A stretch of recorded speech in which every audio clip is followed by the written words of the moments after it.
विद्यार्थियों के द्वारा। उसमें सबसे पहली बात यह है कि जब विज्ञापन आया था और उस समय विज्ञापन में भी लिखा हुआ है और अतुल प्रसाद सर भी ये बोले थे प्रेस कॉन्फ्रेंस में कि रिजल्ट जो है एक स्टूडेंट का एक ही जगह दिया जाएगा। लेकिन यहाँ पे अब बात हो रही है कि सबका रिजल्ट दे दिया जा रहा है।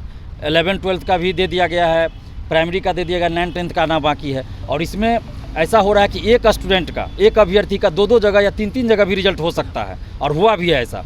तो ऐसी परिस्थिति में क्या होगा, वो अभ्यर्थी तो कहीं एक ही जगह ज्वाइन करेगा, सभी जगह तो एक साथ ज्वाइन नहीं कर सकता एक अभ्यर्थी, तो उतना सीट खाली रह जाएगा। यानी कि सेम कंडीशन हो गया एनटीपीसी की तरह। तो ऐसा नहीं होना चाहिए। और पहले की भी जो वैकेंसी आती थी शिक्षक बहाली बिहार में नियोजन इकाई से, तो उसमें भी यही होता था, एक बार सारा वैकेंसी निकाल दिए और उल्टा काम करते थे वो लोग।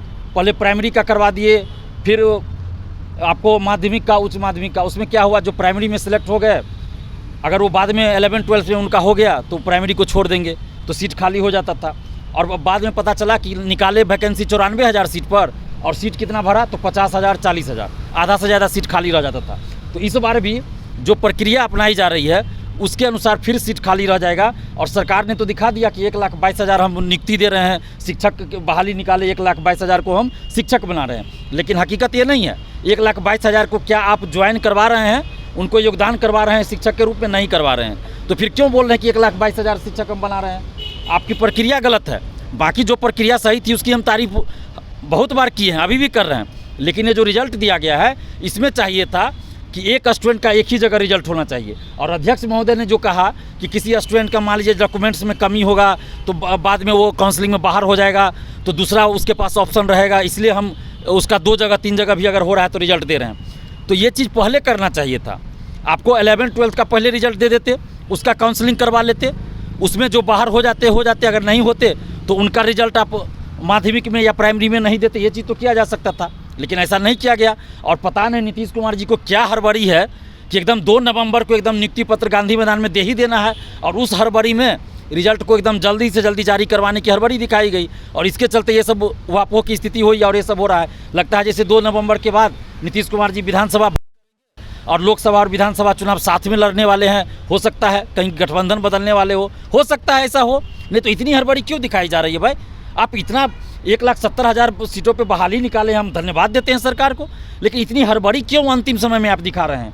थोड़ा समय लेते, आराम से रिजल्ट निकालते, काउंसलिंग एक का करवा लेते, फिर दूसरे का निकालते रिजल्ट, फिर उसका काउंसलिंग करवाते, तो ऐसी परिस्थिति में क्या होता, सीट खाली नहीं रहता। और दूसरी बात कि इसमें जैसे अपियरिंग में फॉर्म भराया गया था, तो बहुत सारे अभ्यर्थी जैसे यहाँ पे BSc भी DLED का रिजल्ट दे दिया, उसका मार्कशीट नहीं जारी हुआ है, शायद ऑनलाइन जारी हो गया, कॉलेज सब में नहीं आया है। तो उसके लिए आप क्या कीजिएगा? जो जिला शिक्षा पदाधिकारी है वो लोग बोल रहे हैं अपने अपने ज़िला में कि हम कुछ नहीं जानते हैं, आपके पास वाटर मार्क जो रहेगा डॉक्यूमेंट्स, वही डॉक्यूमेंट्स हम वैलिड करेंगे। तो वो तो अपलोड अभी हुआ नहीं है, तो कहाँ से आएगा वैसे DLED वालों के लिए? और उसके बाद आपने रिजल्ट दे दिया, इसमें बहुत सारे अभ्यर्थी ऐसे हैं जो 1 नंबर 2 नंबर से सीटेड पास फेल कर गए हैं, 1-2 नंबर से सीटेड फेल कर गए हैं, यहाँ वो पास कर गए हैं। तो आपने जब अपियरिंग में फॉर्म भरने का मौका दिया था, तो इस शर्त पे दिया गया था अपियरिंग में फॉर्म भरने का मौका, और हम भी उसके गवाह हैं कि रिजल्ट आने से पहले, BPSC TRE का रिजल्ट आने से पहले इसका रिजल्ट आ जाना चाहिए और वो डॉक्यूमेंट्स उस समय मांगा जाएगा, उसके बाद रिजल्ट आएगा। और इसी शर्त पे हम लोगों ने भी अपियरिंग में फॉर्म भरने की मांग किया था। लेकिन अभी आपने जो अपियरिंग में फॉर्म भरा उससे डॉक्यूमेंट्स मांगे नहीं और रिजल्ट दे दिए। अब जो स्टूडेंट सीटेड फेल है या B.Ed अपियरिंग या DLED अपियरिंग में भरा, जिसका रिजल्ट नहीं आया काउंसलिंग में, तो वो बाहर हो जाएगा, तो फिर उतना सीट तो खाली रह जाएगा। तो यहाँ पे सीटों को खाली रखने का एक साजिश चला है, सरकार के द्वारा चली गई है, और BPSC के कंधे पे बंदूक रख के चलाई गई है। तो हमारी ये सबसे पहली मांग ये है कि आप 1,70,000 पे वैकेंसी निकालें। ठीक है, ये पहले से पता था कि 1,70,000 नहीं भरेगा, क्योंकि बहुत सारे सब्जेक्ट्स में, खासकर 11th-12th में, चूँकि STET हुआ नहीं था 2011 के बाद कुछ सब्जेक्ट्स का, तो उसके चलते जितनी वैकेंसी है उतना अभ्यर्थी ही नहीं थे। तो उसको अगर छोड़ दिया जाए तो 1,20,000 25,000 तो था ना कि आपका भरना है सीट। अभी आप 1,22,000 का रिजल्ट दिए हैं, लेकिन 1,22,000 को आप ज्वाइन नहीं करा सकते हैं। तो ये क्यों नहीं हो रहा है?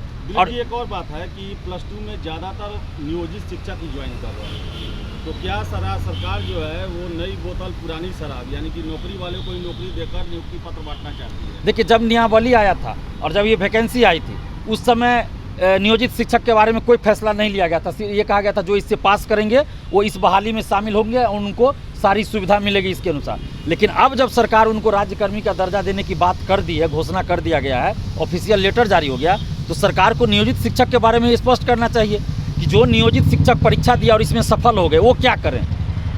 आखिर वो नए स्टूडेंट्स के जगह पे आ रहे हैं, जबकि उनको राज्यकर्मी का दर्जा मिल गया और नियोजित शिक्षक भी परेशान है कि हम क्या करें अब, क्योंकि अगर इस बहाली में वो शामिल होते हैं तो उनको इस बहाली में नया मान लिया जाएगा। जो 10 साल से 12 साल से जॉब करें उनका सारा चीज़ पहले का खत्म हो जाएगा, तो वो क्या करे। तो सरकार को तो पहले स्पष्ट करना चाहिए ना कि जो नियोजित शिक्षक है वो इसमें नहीं आवे, उनके जगह पे इनको देना चाहिए। फ्रेश स्टूडेंट जो है, नए अभ्यर्थी है, उनको मौका देना चाहिए था, उनका रिजल्ट दिया जाना चाहिए। तो अभी अब जो हुआ सो हुआ। अभी भी हम ये मांग कर रहे हैं सरकार से कि आप 1,22,000 ही कह रहे हैं तो 1,22,000 पे नियुक्ति कीजिए और सेकेंड लिस्ट निकालिए मेरिट का, यानी कि जिसको वेटिंग लिस्ट कह लीजिए, आप निकालिए। जब आप वैकेंसी आने के बाद बार बार संशोधन किए हैं, बहुत सारा चीज़ में परिवर्तन किए जो कि नहीं भी करना चाहिए था, वो किए, तो क्यों नहीं आप सेकेंड लिस्ट निकालिएगा मेरिट का। आप बहाली निकालें 1,70,000 का ना, तो 1,22,000 ही ठीक है अभ्यर्थी है, तो उसना को आप नियुक्ति पत्र दीजिए। सेकेंड लिस्ट यानी कि वेटिंग लिस्ट आप निकालिए।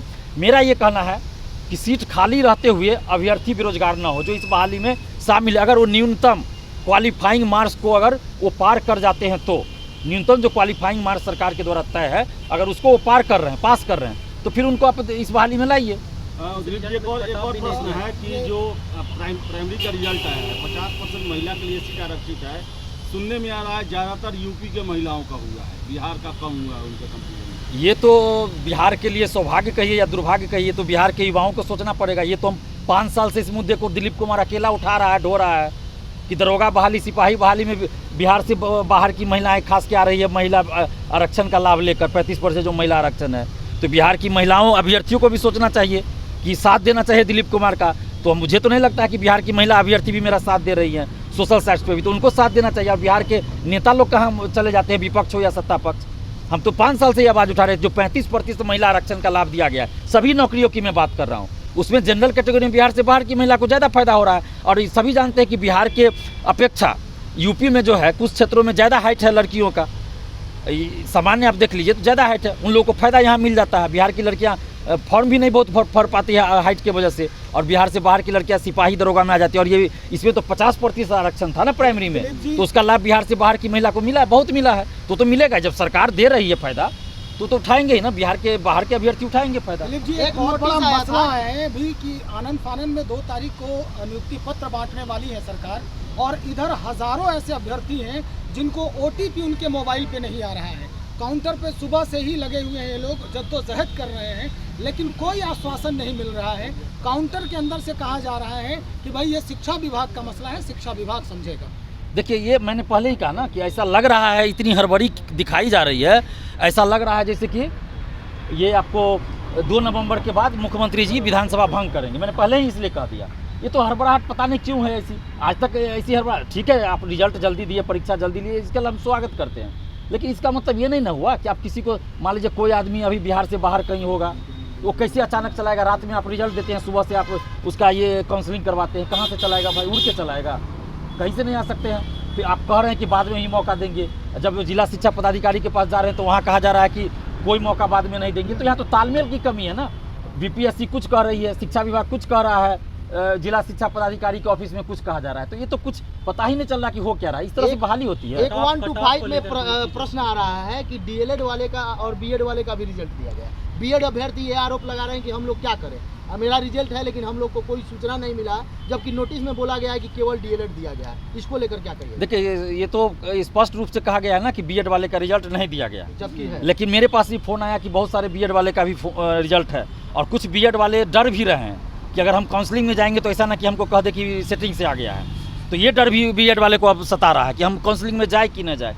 ये तो BPSC को स्पष्ट करना चाहिए कि भाई BEd वाले का जब आप कहे कि रिजल्ट नहीं है, तो BEd वाले का कुछ का रिजल्ट इसमें कैसे है। और BEd वाले का अगर रिजल्ट आपने दिया तो किस परिस्थिति में दिया। हो सकता है कि उसमें से वैसे लोग तो नहीं है जिनका DLED भी है, दोनों है, तो DLED सर्टिफिकेट अपलोड करने की बात कही गई थी, तो ऐसा भी मामला हो सकता है। ये तो अब आयोग जाने, या जो जिनका रिजल्ट है BEd वाले का वो बता सकते हैं सही। लेकिन हमारे पास भी फ़ोन ऐसा आया है। स्कोर कार्ड को लेकर क्या कहिएगा? अभ्यर्थी लगातार डिमांड कर रहे हैं कि स्कोर कार्ड दिया जाए और उसमें बताया जाए कि मेरा नहीं, वो तो देखिए, BPSC के द्वारा मार्कशीट जारी होगा, कट ऑफ जारी होगा, सबका मार्क्स जारी होगा, कट ऑफ जारी होगा। ये तो होगा ही जारी, ये कैसे नहीं होगा? ये तो हर वैकेंसी में बीपीएससी के द्वारा किया जाता है। तो जो चीज़ खुद बीपीएससी कर रही है तो उसके लिए हम लोग क्यों ज़्यादा उतावला हो? वो खुद बीपीएससी करेगी, नहीं करेगी तब हम लोग उसके लिए कुछ मांग करेंगे ना। अभी तो बीपीएससी रिजल्ट भी सबका जारी नहीं किया, 9th 10th का रिजल्ट भी अभी नहीं आया है, 11th 12th का भी कुछ का शायद रिजल्ट नहीं आया है। तो अभी प्रक्रिया चल रही है, जब सारा रिजल्ट आ जाएगा, उन्होंने कहा ही है कि हम सारा चीज़ करेंगे, जब नहीं किया जाएगा तब हम लोग आवाज़ उठाएंगे। लेकिन अभी जो हमारी मांग सरकार से है कि 1,22,000 जो आप कह रहे थे, 1,22,000 हमको चाहिए संख्या की स्कूल में वो ज्वाइन करे। ये नहीं कि दिखा दिए कि 1,22,000 बीपीएससी ने रिजल्ट दे दिया, नहीं, आप 1,22,000 पे नियुक्ति कीजिए और उसके लिए सेकेंड लिस्ट निकालना हो, थर्ड लिस्ट निकालना हो, आप निकालिए, लेकिन 1,22,000 को ज्वाइन कीजिए। नहीं तो फिर जो आप लोग इतना जो ढिंढोरा पीट रहे हैं ना, सारा मतलब सब पे पानी फिर जाएगा। तो हम तो सरकार से विनती कर रहे हैं कि हमको भी मौका दीजिए कि हम आपकी तारीफ करें। चलिए, धन्यवाद।